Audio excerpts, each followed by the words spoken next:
안녕하세요. 내린수학 교실 근쌤입니다. 2022 기준교육과정 공통수학 1 경우의 수 합의 법칙에 대해서 함께 공부해 봅시다. 먼저 생각 열기 보겠습니다. 스마트폰을 판매하는 어느 상점에서 사은품으로 케이스 3가지와 이어폰 2가지를 준비하였다고 합니다. 케이스 또는 이어폰 중에 한 가지를 택하는 경우의 수를 구하라고 했습니다. 케이스 중에서 한 가지를 택하는 경우의 수는 3가지가 되겠죠.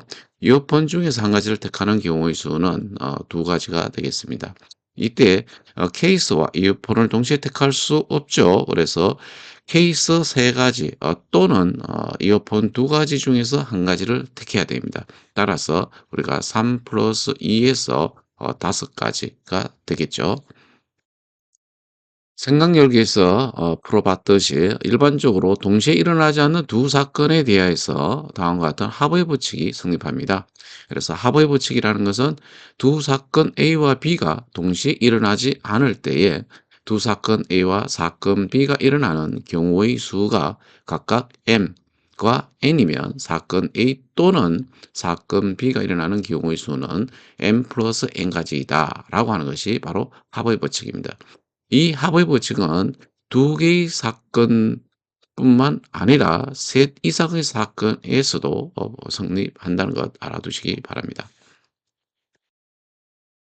합의 법칙을 이용해서 문제 1번을 풀어보도록 하겠습니다. 서로 다른 주사위 두 개를 동시에 던질 때 나오는 눈의 수의 합이 10의 약수인 경우의 수를 구하시오라고 했습니다. 우리가 약수를 얘기할 때 일반적인 이럴 때는 이거 자연수 범위에서 우리가 얘기해 주시면 됩니다. 그래서 10의 약수라는 것은 자연수에서 1, 2, 5, 10 이렇게 되겠죠. 그래서 사건을 몇 개로 나눠주면 되는가 하면 이렇게 4개의 사건으로 나눠주면 되겠습니다. 그래서 첫 번째는 자 합이 1인 경우 이렇게 나타내면 되겠어요. 여러분들 주사위 2개 던져서 합이 1인 경우는 있습니까? 없습니까? 그렇죠. 없습니다. 왜 그러냐면은 주사위는 눈이 1, 2, 3, 4, 5, 6이죠. 따라서 합이 제일 작은 것은 2입니다. 제일 큰 것은 12가 되겠죠. 그죠? 그래서 경우에서 우리가 합이 1인 경우는 존재하지 않습니다. 자, 두 번째 사건은 합이 2인 경우 따져보겠습니다. 합이 2인 경우는 1, 1 나오면 되겠죠. 그래서 요거에 1 더하기 1에서 2가 됩니다. 그래서 한 가지가 되겠고 세 번째 사건 보겠습니다. 자, 합이 5인 경우입니다. 합이 5인 경우는 1, 4, 그다음 2, 3, 3, 2, 4, 1. 자, 이렇게 해서 네 가지가 보이네요. 그다음 네 번째 사건입니다. 네 번째 사건은 합이 10인 경우입니다. 합이 10인 경우는 4, 6, 그다음 5, 5, 6, 4. 자, 이렇게 되겠죠. 자, 첫 번째 사건, 두 번째 사건, 세 번째 사건, 네 번째 사건이 동시에 일어나지 않지요.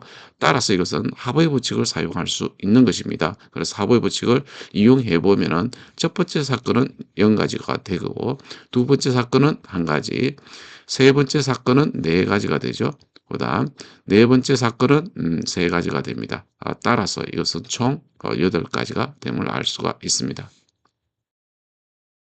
예제 1번 보겠습니다. 자, 음이 아닌 정수 x와 y에 대해서 x 플러스 y가 3보다 작거나 같다를 만족시키는 순서상 x, y의 개수를 구하는 문제입니다. 자, 사건을 몇 개로 나눌 수 있는가 하면요. x와 y가 음이 아닌 정수이므로 x 플러스 y가 3보다 작거나 같다는 것은 x 플러스 y가 0과 1과 2와 3 이렇게 네 가지 사건으로 나눌 수 있겠죠. 그죠? 자, 음이 아닌 정수는 0, 1, 2, 3, 4, 5 등등 이것을 얘기하기 때문에 그렇습니다. 그래서 첫 번째 사건 x 플러스 y가 0인 경우죠. 이런 경우에는 0, 0, 이 한 가지밖에 없습니다. 두 번째 사건, x 플러스 y가 1인 경우죠. 이거는 0, 1, 1, 0, 두 가지가 나오네요. x 플러스 y가 2인 경우 0, 2, 1, 1, 2, 0 이렇게 해서 세 가지가 나오고요. x 플러스 y가 3인 경우 네 번째 사건입니다. 0, 3, 1, 2, 2, 1, 3, 0에서 네 가지가 나옵니다. 이 사건들이 동시에 일어나지 않죠. 따라서 우리가 합의 법칙을 이용할 수 있는 것입니다. 순서상 x, y 개수는 합의 법칙에 의해서 1 더하기 2 더하기 3 더하기 4에서 10까지가 되겠습니다. 문제 2번 자연수 x와 y에 대해서 x 플러스 y가 4보다 작거나 같다를 만족시키는 순서상 x, y의 개수를 구하라고 했는데요. 자, 이것을 만족시키는 x 플러스 y라는 거는 여기서 자연수잖아요. 자연수는 제일 작은 것이 1입니다. 그래서 1 더하기 1 하면은 2가 되겠죠. 그죠? 그래서 2인 사건, 그 다음에 3인 사건, 여기 4도 포함되니까 4인 사건. 그래서 첫 번째 사건은 x 플러스 y가 2인 경우입니다. 자, 이것은 1, 1 한 개밖에 없겠죠. 그 다음에 두 번째 x 플러스 y가 3인 경우가 되겠죠. 자, 이 사건의 경우의 수는 1, 2, 그 다음 2, 1 해서 두 가지가 되겠습니다. 자, 세 번째 사건입니다. x 플러스 y가 4인 경우입니다. 자, 이런 경우는 1, 3, 그 다음에 2, 2, 3, 1. 자, 이렇게 해서 세 가지가 나오겠죠. 그래서 세 개의 사건이 동시에 일어나지 않죠. 그래서 우리는 합의 법칙에 의해서 1 더하기 2 더하기 3 해서 6가지가 되겠습니다. 지금까지 경우의 수에서 합의 법칙에 대해서 공부했습니다. 대단히 수고 많았습니다.